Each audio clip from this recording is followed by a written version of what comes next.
Yahoo! Hello mga masters and mga ka-G. Good morning po sa inyong lahat dyan sa Pilipinas and sa lahat ng Asian countries at kung saan ka mang napalap ng ating mundo. Ay hayaan niyo po akong batiin ko kayo ng good morning, good afternoon, good noon, good evening at bago po kayo matulog po ay sana ipanoorin niyo po ito. 15 minutes lang po na All About G, the Green Iguana Daily Vlogs. Ngayong araw na to ay kinuha ko ang video as of recording time po ay hapon, mga 6 ng gabi. Hapon, 6 ng hapon ba o gabi na ba yung hapon, 6 o'clock? So, kinuha ko ito ng 6 dahil po kakalabas na natin from work. At pag uwi ko po ay nag-record agad ako para maiba naman yung ating oras. So ngayon po ay naliligo po yung ating G sa kanyang swimming pool. Cool lang po ang tubig, hindi po yan mainit. So ano lang yan po, room temperature na po yung tubig ni G. Hindi na po natin pinalitan muna kasi hindi naman siya nag-cook, hindi naman nadumihan yung kanyang tubig. So yun lang muna ang ating G. Ay naliligo-ligo lang po siya. At as like I said, ay pwede nating palit-palitan yung kulay ng kanyang background. Pwede nating gawing pula. Ayan. Meron tayong remote control para dyan. Pula. Meron tayong berde. Ayan, berde. Or meron tayong bughaw. Blue. Siyempre si Jeep po natin ay green. So gagawin natin green lang yan. Ayun, maganda tuloy yung kulay ng G natin. No? Mas lalong glow in the dark po yung G natin. Pero kung yellow, iba naman. Ay kung orange, yun, may iba-iba yung kulay ng G natin. Ito pink, fuchsia. Pero syempre mas maganda yung kulay ng G pag gawin natin puti. Ayan ang puputi, yan yung kanyang regular na kulay. At nag-i-enjoy talaga yung G natin sa pagpaligo kasi basang-basa po yung buong katawan niya. At malalim kasi yung ating bath, ng kanyang swimming pool. So enjoy na talaga yung kanyang tubig. Super enjoy po yung ating G. Subukan nga nating i-adjust po yung kanyang swimming pool, ang kanyang camera. So hindi naman mahirap to manipulate. So, pwede natin i-adjust. Ayun. Mas maganda yung ganyan. Kasi kuha po yung G natin. Diba? Mga masters, mga ka-G. So, super busy po kami sa work kanina. As in, daming pasyente. Thank God po. At next week kasi, alis na po kami ng Las Vegas. Magdadrive po kami papuntang Las Vegas. Ang maganda dyan ay meron tayong enough na baon. Kasi 1 week din kaming sarado. So, ito po yung G. Hindi ko po alam kung dadalhin natin si G or iiwan natin sa pet shop. Kasi pwede naman natin siyang iiwan. Hindi naman na sila nagsisingil sa akin kung magkano, kung ilang araw yung pagtago kay G doon. At ano lang po ay siyempre kaibigan na po natin sila. Minsan po ay iniiwan lang natin doon at hindi naman tayo nila sinisingil. So, at yung pagkain po, ako lang magbibigay ng pagkain sa kanila. Iniiwan na natin yung cage niya doon. So, hindi ko pa po alam kung ano yung plastada dyan.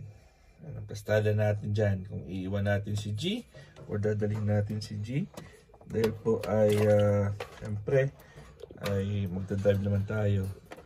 Ayun, umakyat na po si G sa kanyang second floor. At ayun, maganda yung kanyang posisyon niya dyan.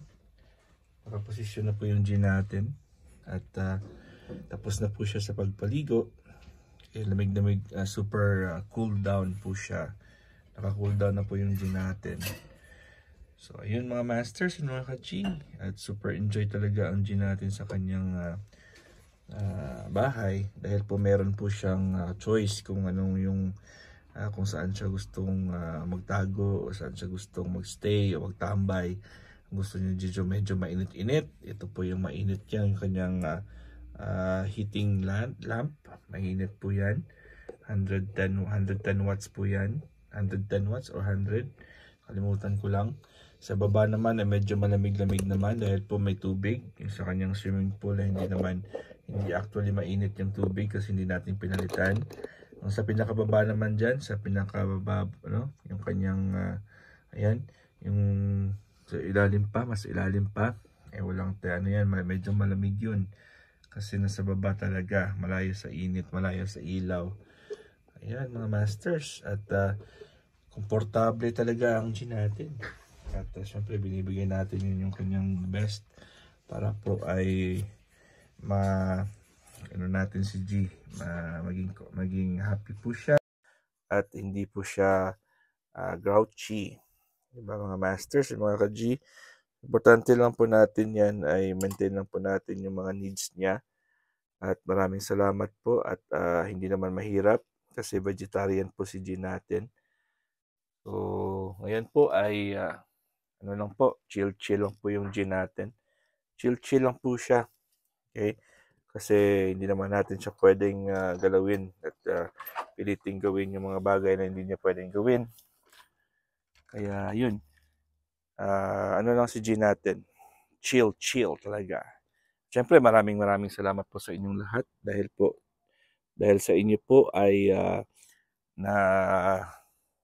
nakagawa tayo ng mga episodes ng All About G, the Green Iguana Daily Vlogs.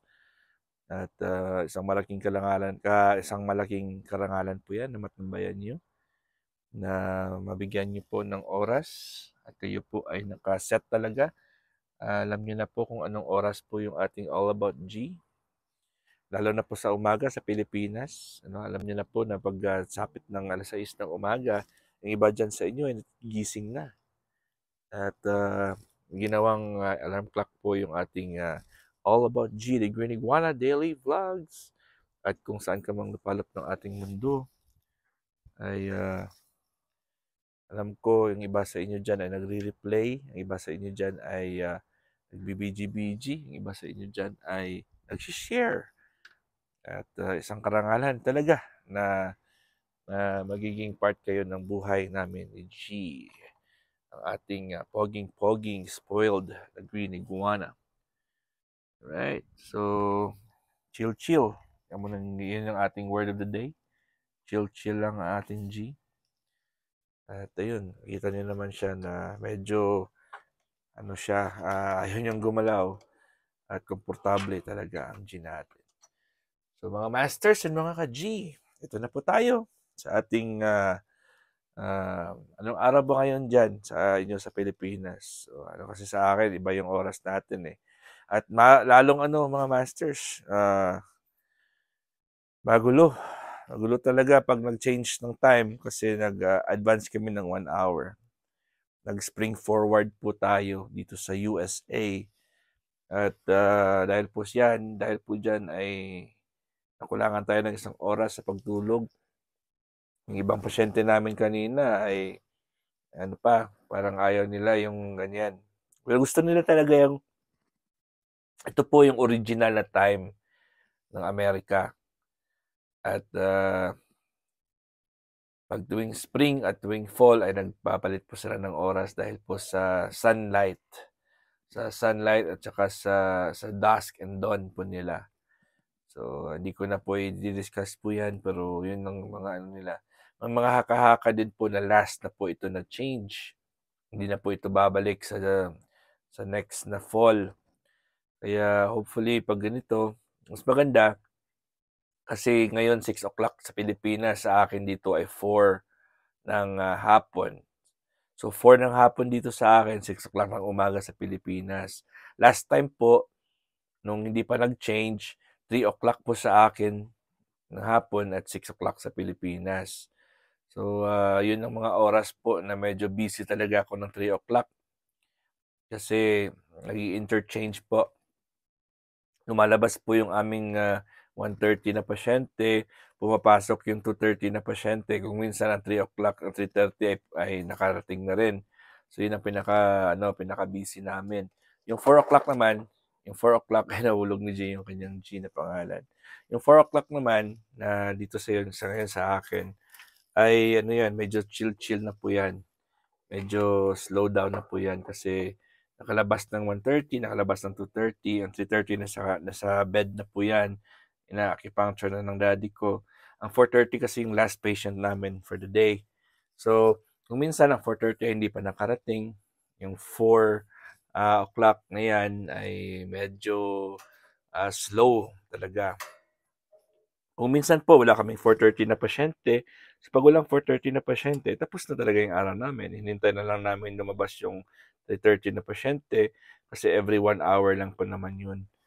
So yan, at ano talaga ako, makakapagtambay talaga ako at makakapag-dut-dutan sa ating ah, mga uma-attend po sa ating premiere. So syempre, pasalamat talaga ako sa inyong lahat. Isang malaking karangalan talaga at sana po ay patuloy na ito at hindi na po ito hindi po natin ito ma-stop, 'di ba?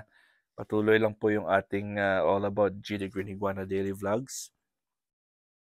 At sa pamamagitan po ng mga tulong ninyo ay makakapag-ano po tayo, makakapag-generate po tayo ng magandang watch hours at syempre ng ating income, 'di ba?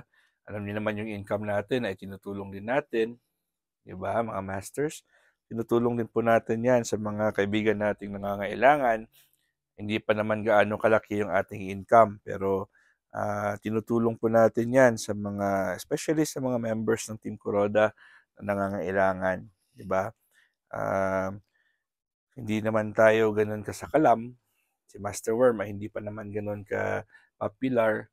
Pero in a little way po ay kilala naman tayo sa ating sariling team, 'di ba? So hindi naman tayo gano'n ka-bigatin. Pero making a difference sa every move natin ay malaking tulong na po 'yan sa ating mga members at sa ating mga friends. Ay nahuhulog na J yung kanyang J na pangalan. Siguro po ay tingnan natin kung pwede natin mailagay yan dyan sa gilid.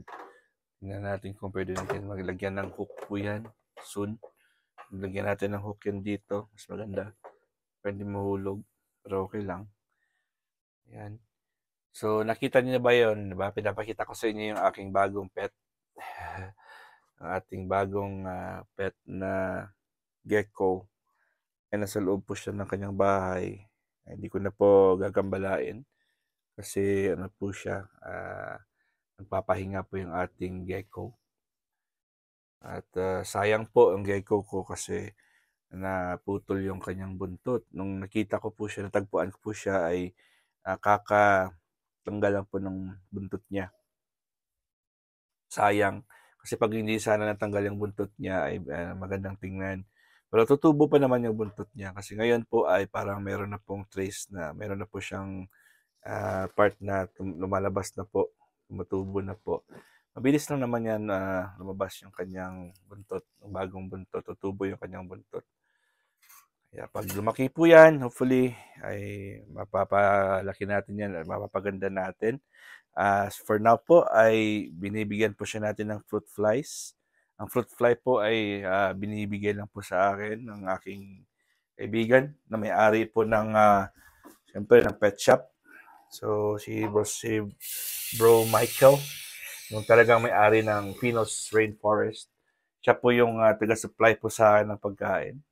Ang bait-bait po nila sa akin kasi siyempre mabait din tayo sa kanila. At tayo alam niyo naman tayo, expert tayo dyan sa pakikipagkaibigan. At imagine, no, pag pumupunta po tayo sa bakasyon po tayo, hindi po nila tayo sinisingil. Pag iniiwan natin si G sa kanila. Ayun mga masters. At hindi na po tayo tatagal pa. Maraming salamat po sa inyong love and support sa ating All About G, The Green Iguana Daily Vlogs. Kita-kits tayo ulit bukas. God is great. Yahoo!